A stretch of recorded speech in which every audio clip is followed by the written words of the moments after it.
दोस्तों, हरियाणा और जम्मू कश्मीर में हुए विधानसभा चुनाव के नतीजे आ चुके हैं। आप देख भी लिए हैं। हरियाणा में भारतीय जनता पार्टी ने हैट्रिक लगाई है, तो वहीं जम्मू कश्मीर में नेशनल कॉन्फ्रेंस और कांग्रेस के गठबंधन को बहुमत मिला है। बात करें सीटों की, तो हरियाणा की 90 विधानसभा सीटों में से BJP 48, Congress 37, Indian national Lokdal 2 और बाकी बची 3 सीट ने निर्दलीय के खाते में गई है। इसके अलावा जम्मू और कश्मीर की 90 विधानसभा सीटों में से नेशनल कॉन्फ्रेंस को 42 सीटें मिली हैं, तो वहीं भारतीय जनता पार्टी को 29, तो वहीं कांग्रेस 6, पीडीपी 3, सीपीआईएम 1, जम्मू और कश्मीर पीपल कॉन्फ्रेंस 1, आम आदमी पार्टी 1 और बाकी बची 7 सीटें निर्दलीय के खाते में गई हैं। चुनावी नतीजे आने के बाद अब राजनीतिक दलों की प्रतिक्रियाएं भी आने लगे हैं, लगातार आना जारी है। इसी कड़ी में बहुजन समाज पार्टी के प्रमुख मायावती का भी एक बयान सामने आया है, जिन्होंने हरियाणा में आईएनएलडी के साथ गठबंधन में चुनाव लड़ा था। अब आईएनएलडी के खाते में तो 2 सीटें गई हैं, लेकिन बहुजन समाज पार्टी का खाता नहीं खुल सका। इस पर प्रतिक्रिया देते हुए प्रमुख मायावती ने एक्सपर्ट लिखा कि हरियाणा विधानसभा आम चुनाव बहुजन समाज पार्टी और एनएलओ ने गठबंधन करके लड़ा, किंतु अजय परिणाम से स्पष्ट है कि जाट समाज के जातिवादी लोगों ने बहुजन समाज पार्टी को वोट नहीं दिया, जिससे बहुजन समाज पार्टी के उम्मीदवार कुछ सीटों पर थोड़े वोटों के अंतर से हार गए।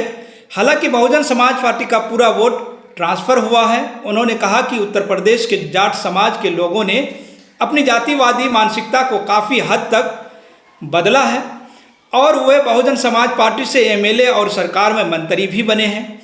हरियाणा प्रदेश के जाट समाज के लोगों को भी उनके पद चिन्हों पर चलकर अपनी जातिवादी मानसिकता को जरूर बदलना चाहिए, ये खास सलाह है। दोस्तों, मायावती ने कहा कि बहुजन समाज पार्टी के लोगों के पूरी दमदार के साथ ये चुनाव लड़ने के लिए सभी का हार्दिक आभार प्रकट करती हूँ और आश्वस्त करती हूँ कि उनकी मेहनत बेकार नहीं जाएगी। लोगों को निराश नहीं होना है और ना ही हिम्मत हारने हैं, बल्कि अपना रास्ता खुद बनाने के लिए तत्पर रहना है। नया रास्ता निकलेगा। हरियाणा और जम्मू कश्मीर विधानसभा चुनाव के परिणामों के बाद प्रधानमंत्री नरेंद्र मोदी ने दिल्ली में भारतीय जनता पार्टी के मुख्यालय पर कार्यकर्ताओं को संबोधित किया। उन्होंने कहा कि इस जनादेश की गूंज जो है दूर दूर तक जाएगी। हरियाणा के किसानों ने कांग्रेस को करारा जवाब दिया है।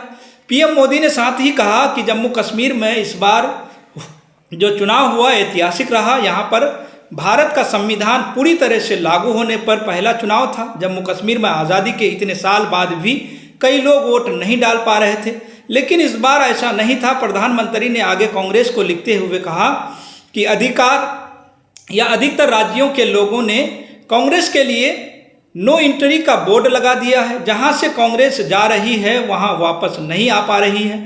भारतीय जनता पार्टी ने कांग्रेस के कुशासन से मुक्ति दिलाई है, इसलिए गुजरात और मध्य प्रदेश की जनता 2 दशक से भी अधिक समय से अपना आशीर्वाद बनाए हुए हैं। उन्होंने कहा कि पहले कांग्रेस सोचती थी कि वह चाहे काम करें या ना करें, लोग तो उसको वोट देंगे ही, लेकिन अब कांग्रेस की पोल खुल चुकी है।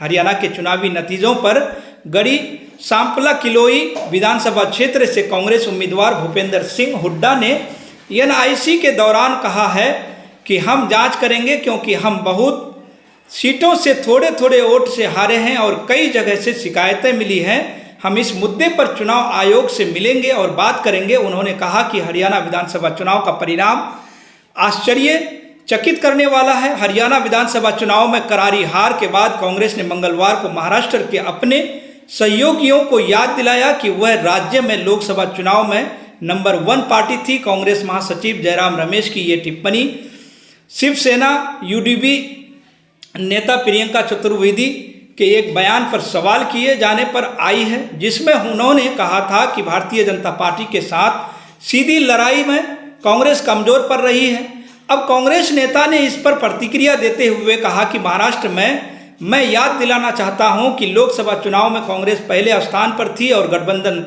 धर्म यह है कि हम मुद्दों पर आपस में चर्चा करें। मीडिया के माध्यम से नहीं, आपको बता दें कि हरियाणा में मिली हार के बाद कांग्रेस को मंगलवार को इंडिया ब्लॉक के सहयोगियों से महाराष्ट्र, झारखंड और दिल्ली में अगले चरण के विधानसभा चुनाव से पहले अपनी चुनावी रणनीति पर पूर्ण विचार करने की सलाह मिली है।